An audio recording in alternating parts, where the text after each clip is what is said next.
Today I want to tell you something about shepherds at the time of Jesus so you can understand today's gospel better. And then I want to tell you two stories.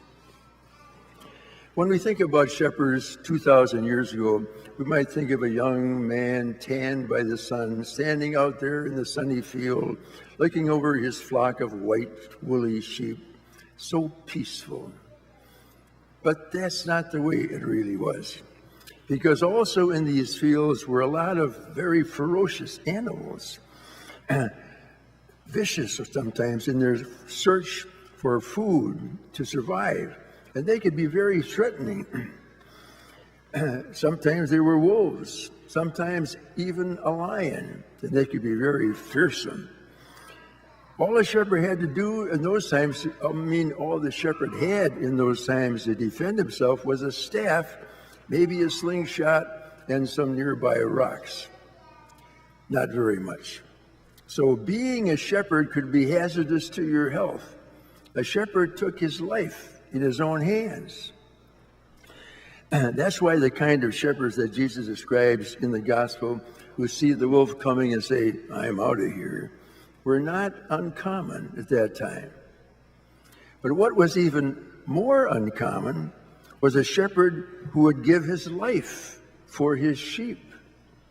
I mean, give your life for sheep, for dumb, smelling, boring sheep? I don't think so. And yet, Jesus did. Jesus was willing to do that. That's what he did for us, as we remember every time we see a crucifix.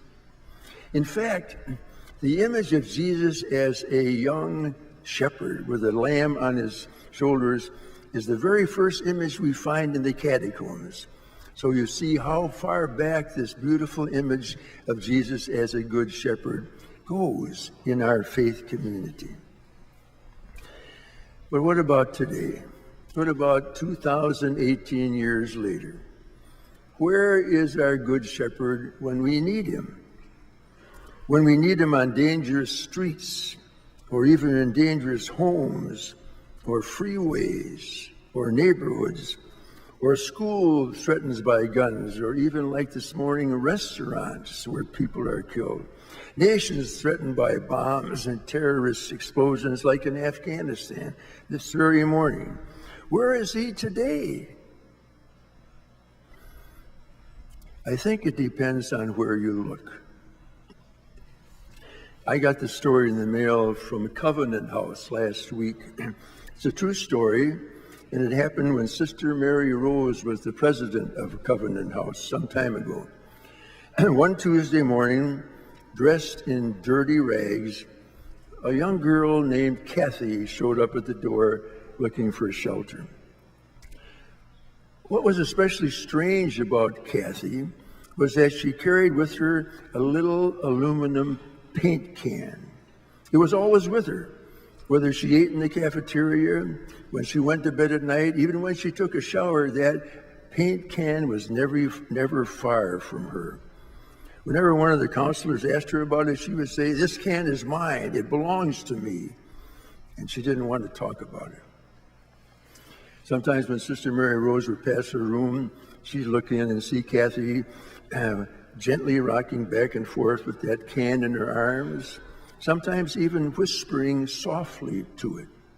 So one day after Kathy had been there a few days, Sister Mary Rose invited her to have breakfast with her. After they'd been eating alone in a corner of the cafeteria, Sister got up the courage to say to Kathy, "That's really a nice can. What's in it?" Kathy didn't answer for a long time, just rocked back and forth. And then with tears in her eyes, she said to Sister, "It's my mother." Sister asked, "What do you mean, it's your mother?" "It's my mother's ashes," Kathy said. "I went and got them from the funeral home." After a while, she continued, "I never really knew my mother. She threw me in the garbage 2 days after I was born. I ended up living in a lot of foster homes, mad at my mother." Kathy said, one day I decided to try and find her. I got lucky. Somebody knew where she lived. I went there, but she wasn't home. She was in the hospital with AIDS, and she was dying. Kathy said, I went to the hospital, and I got to meet her the day before she died. And she paused a few moments and said, my mother told me she loved me, sister. She started to cry. She told me that she loved me. By that time, Sister Mary Rose was crying too, but she reached out and hugged Kathy, who was still hugging that paint can.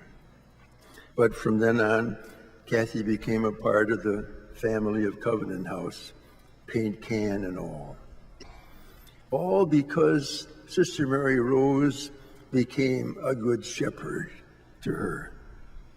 Or maybe more precisely, Jesus became a good shepherd to her through Sister Mary Rose. The other story I want to tell you about has got a different result. I read about the lonely people, as they are called in Japan, the lonely people who die at the rate of about 4,000 every week without anybody ever knowing about them. They have no more friends, no more relatives, no one who cares about them. And often the only way that people know they have died is because of the stench. One 69-year-old man was dead for 3 years before anybody found him. His rent had been deducted from his bank account every month, but when the money ran out, they looked for him and they found only a skeleton. These are the people who lived in thousands of apartments when Japan stressed economic growth.